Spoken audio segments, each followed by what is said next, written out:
What? Not a selfie? An old school picture? I like that. That's a different approach in this modern age.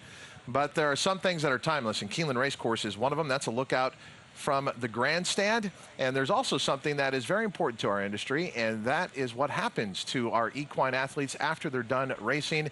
And no better person to talk about that than John Phillips, who joins us now, president of the Thoroughbred Aftercare Alliance. John, good to see you again. Always good to see you. Well, it's nice, and in the interest of full disclosure, I see him out and about in town.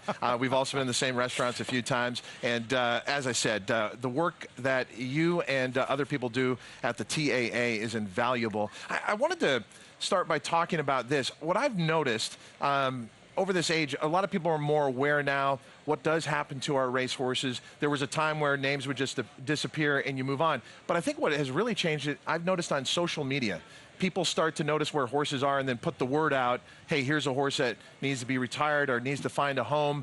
How has social media impacted the work that you guys do? Well, I mean, it's really significant. First of all, you're absolutely correct. It's elevated the consciousness of the general public to a degree that, you know, the racing industry absolutely must respect the opinions. And so that aspect of it has really motivated and inspired the industry, which we're, you know, just dedicated to respect and love and are passionate about, to really address that issue. And then relative to social media and actual aftercare, it's amazing how these things connect. The internet has absolutely changed the entire process. So we monitor the internet all the time. We're on the internet. We tweet. We do everything relative to it.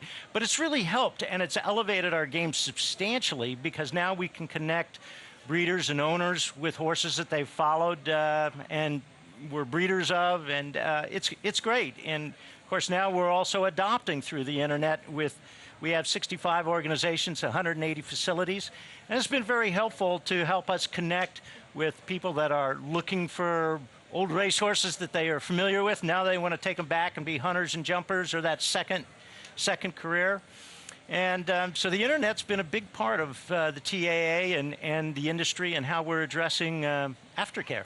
I'm always moved by the generosity of people, even if they don't have great means. And that's what you see with the TAA and the people who either donate their time, and if they have some money, they give to it. You must be heartened by the people that you meet on a daily basis. You know, it's fascinating because, yes, there are people that give their largesse, and that's great. We need it, you know. The bulk of our money that the TAA collects actually goes to support the various organizations that have those 180 facilities. But it's fair to say that farriers and vets and feed companies are also very much a part. And while they don't give cash necessarily, they give in-kind services.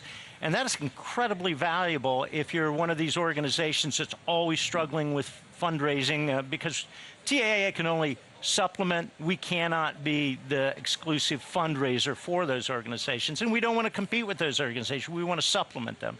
So in-kind services are really valuable, and we're focusing more and more on that in order to help defray the costs of all those facilities and organizations that are out there, you know, at the grassroots, that are really taking care of or retraining these great athletes that we have. How long has the TAA been around now? This is just our fifth year. That's amazing. And it is amazing. We raise just shy of $4 million.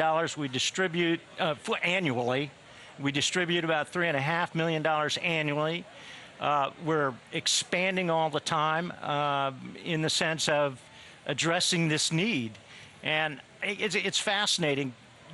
I can't take really credit for it, because the need to organize this whole thing was out there, and as a result, the project, the program, the mission just exploded on us, and which is good, which proves that we filled this niche that needed to be filled. Well, you bring up an excellent point, because I think the TAA is a model for the rest of the industry, that if there is an important issue and everybody gets behind it, great things can be accomplished, because we're known as an industry that splinters and deals in self-interest, you know, with independent racetrack ownership and competing against each other. But here we are everyone across the board can agree that would take care of our equine athletes, and the TAA showed the industry a way to do that. Well, we've had a lot of great partners in that process. I mean, the Jockey Club's been super. Keeneland has been fantastic. A lot of the Stronach Group has been fantastic, and the sales companies have been fantastic. So, you know, everybody is always struggling for funding, and of course, I'm zealously pushing the increase in funding because while we're authentic and doing a good job, we need to do a better job. John, if an individual wants to reach out to the TAA, how do they do it? Well, it's very, very simple. thoroughbredaftercare.org. Make sure you do that today. We all have a responsibility. Today we're going to see some magnificent equine athletes entertain us and put it all on the line. So we owe them a great debt of more than gratitude when they're done racing. Thank you so much. Thank you. John Phillips joining us from the Thoroughbred Aftercare Alliance.